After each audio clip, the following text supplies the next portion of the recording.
What's up, people? I'm Shaggy, the Opinionated Hippie. Going to share my thoughts on the recent Pink Floyd release. Pink Floyd at Pompeii, Roman numerals 1972, MCMLXXII.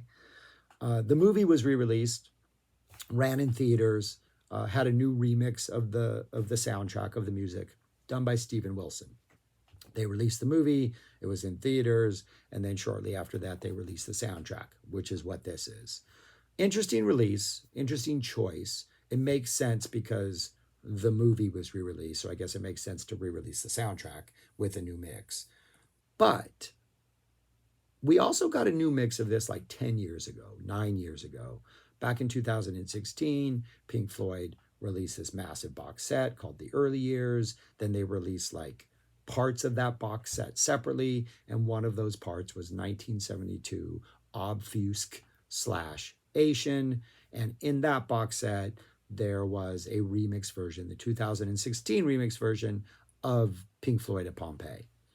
The two are not identical, obviously, in the remix, but they're also not identical in the track list. There are fewer tracks on the 2016. The 2025 version, the Steven Wilson version, has Mademoiselle Knobs, which is like a back porch bluesy acoustic instrumental that is dogs barking, very reminiscent of Seamus off Metal. There's an intro to the Steven Wilson thing that is essentially very similar to the intro to Dark Side of the Moon, this sort of heartbeat intro with like the band making like these symphonic, ominous noises to set up the transition into echoes. The track listing is a little resequenced. The biggest difference being a saucer full of secrets. On the 2016 release, it's the penultimate track right before Echoes, where I think it works perfectly. The sort of chaotic nature of the song, like its first half, is something that when it arrives pretty much 2/3 through the set on the first disc, it just makes sense. You're ready for it. Then that absolutely beautiful Celestial Voices ending carries you into Echoes. On this one, it's moved up a bit, so it's actually the third song. It feels a little too soon. It feels like that chaotic, noisy intro should be later on the album. And then probably the biggest difference, other than the remix, is Echoes is split in two. Echoes Part 1 comes early, Echoes Part 2 comes late. We go through the first verses and then the funk jam, and then right when the screaming seagulls began, there was a little bug. Then we fade into the next song, and then we get the Screaming Seagulls section to close out side 2. The new one's also 2 discs, and on the second discs, they're just like 2 other tracks, kind of alternate takes, and a saucer full of secrets with a couple extra minutes that I don't think make a significant difference. Interesting that they chose to do that, but it's really just the first disc we're going to focus on. And so the question is how does this one compare to the 2016 one? As far as the remix goes, I think I do prefer this one better. There just seems to be more space. It seems to be a better headphone listen. I think the 2016 version is fantastic, and had there never been another release, I think this is still like an awesome document. I think it's a little more aggressive in its sound, and there are moments where you're like, it's just the sort of early noisy parts that maybe read out your speakers are still present, where here I think everything's balanced a little more. If there's a complaint about the Wilson remix, is there's something with Mason's drums that just seem different, like they're pushed to the front in a way that at one time, in one sense, draws attention to them, but then one also kind of robs them a little bit of their oomph. I think Nick Mason is probably the most criminally underrated musician in this band. And he's one of those, I don't think he draws attention to himself, even in these early years when he's doing absolutely crazy, incredible stuff. But once you pay attention to him, you're like, oh, I need to pay attention to this guy more. And I think almost Steven Wilson's like, I'm going to give the drummer some, make sure everybody knows he's here. But I don't think it works. But overall, I think the remix is absolutely fantastic. But it comes down to the music, right? And so on this new remix, CD1 opens up with Pompeii intro. It's that Pink Floyd heartbeat from Dark Side of the Moon. The band's making noises and just kind of setting up this vibe, that ominous, hey, we're in this, old ancient ruin, You know, the sun is coming up, the dawn of the new day is coming. It's creepy and weird, and who knows what spirits are haunting this place. And then we get Echoes Part 1. Bing! Right out of the intro. I don't think that first riff is as ominous live as it is on the studio album, but between the verses. But I've listened to Echoes on metal, who knows how many times, and to hear a live version, to hear certain instruments emphasized over others, to hear just the tiniest little differences in what they're doing, it is a fantastic listen. It is such a rich experience. The band sounds absolutely incredible. They sound locked in. They sound like a band. And I think really fantastic version of the first two verses with those riffs. But when we go into that that funk jam, that's like, you know, the beginning of the second third of the song, absolutely phenomenal, absolutely ridiculous. Gilmour is making that guitar absolutely scream. The band is locked into it, absolutely just devastatingly funky groove. Like, this is like space funk at its best. The band sounds locked in, and Waters' bass sounds awesome, but Gilmour is just like that thing is screaming, man, and it sounds absolutely amazing. And that's about the first 13 minutes. Funk Jam is just an exhilarating early peak. And then we don't get the rest of Echoes, we go into Careful with That Axe, Eugene. And I think it works. I think having that sort of hypnotic bass kind of emerging out of Echoes, and from like a narrative sense, Echoes is ushering us into this sort of space rock, psychedelic rock, like really trippy psych experience. And then the Funk Jam is sort of like, all right, once you get through this, we're just going to let you go, and we'll come back and get you at the end and bring you home, which is, I feel like, the way Echoes Part 2 feels. And so it lets us go, and immediately we're like in this almost like psychedelic version of like Peter Gabriel's Intruder, where it's just this really ominous vibe. Wright is just setting up these awesome sort of spacey, you know, prog tones. It's not a comfortable feeling. The vocals are uncomfortable. That bass sort of plotting is not comfortable. We get that awesome scream about 3.5 minutes in, just that guttural release of energy. And then Gilmour's there with this nasty tone and this nasty solo, and the rest of the band, like Waters and Mason, are just nailing it with the rhythm. We get that slow cool down at the end, but it's like an uncomfortable journey. Like, Careful with That Axe, Eugene, they're nailing it. They're in the pocket. The band sounds tight, and it's just, what did Echoes do to us? Where did it take us? This all feels like splitting Echoes, I think, works. It gives Careful with That Axe, Eugene kind of a different vibe, and it also gives the first half of Echoes a different vibe. Then we get A Saucer Full of Secrets, which I think should have come later. We get the crazy drum rolls, the Mason super active in this. We get just the brilliant noise, the chaos, just everything going chaotic. Then we get that really cool slowdown with the organ coming in. And then the last half of this song is just absolutely beautiful. It's got this just Celestial Voices, I think, is the name of this part, and it's just got this uplifting, soaring, just, it's the tale of two halves. You have the utter madness of the first half with just a bunch of uncomfortable sounds and uncomfortable approaches, and that drum roll that seems to be accelerating out of control but never really does.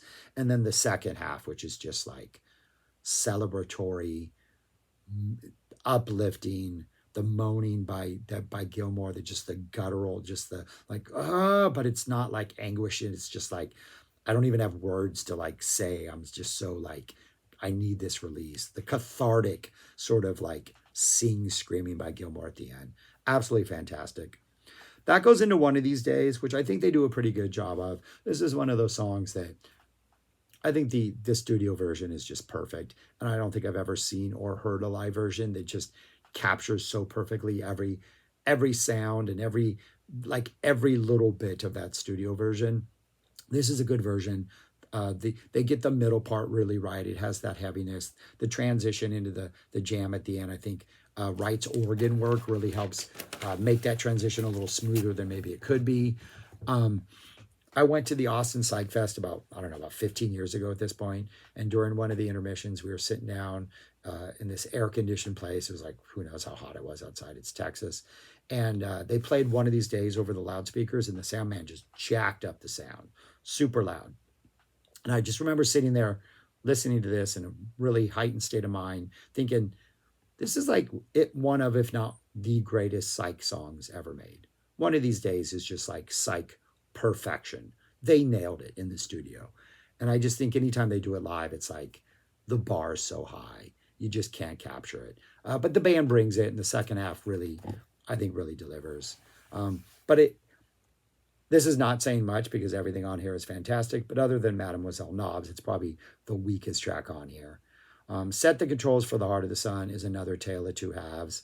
And I think there's two ways to look at this musically, because the beginning, you have that kind of that slow intensity acceleration, which really feels like you're heading straight into the sun. And as you get closer to the sun, things get more intense and they get hotter, and the ship's starting to fall apart, and there's like chaos as you don't know what to do. And then you reach that point where things truly disintegrate in the middle of the song, and you're just like, everything's just particles floating around. You've gone into the sun. That's it. It's over. You're done. But then the bass part comes back, and the song sort of coalesces for the second half.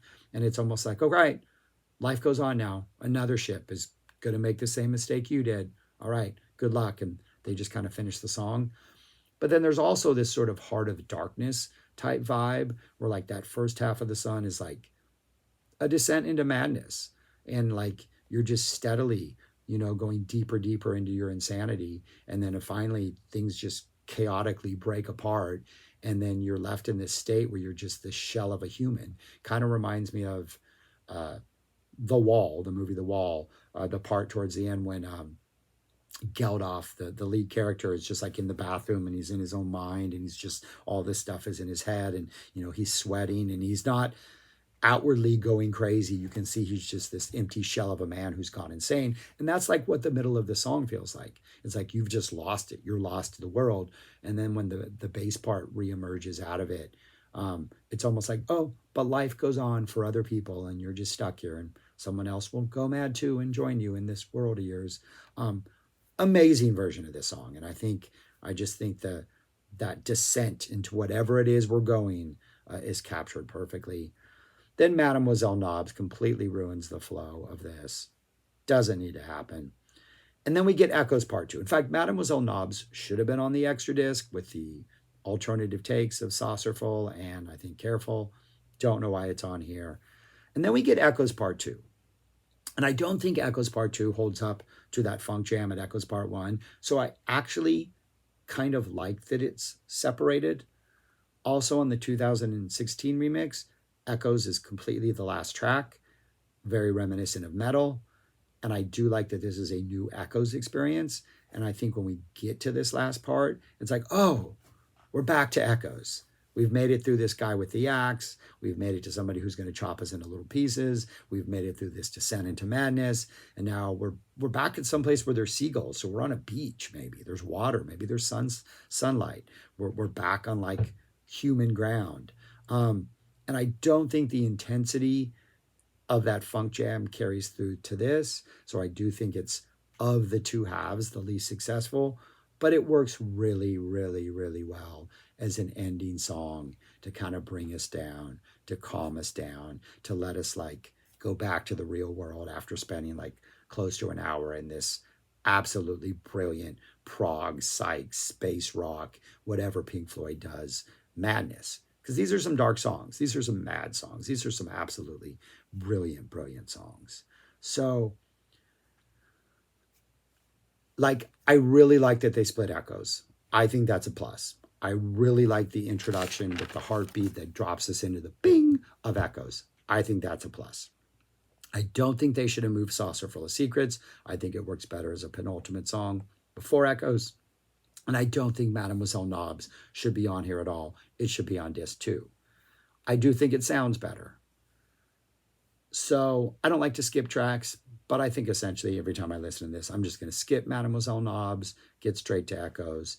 But yeah, if you do not have the 2016 version, I think this is a must get if you're a Pink Floyd fan. Pink Floyd fan. Obviously, it's never been officially released as a soundtrack other than on that box set, which you do have to get an Obscured by Clouds remix if you get it.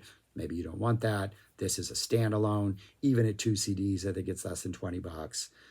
The second CD, the alternate take pretty much sounds like this version.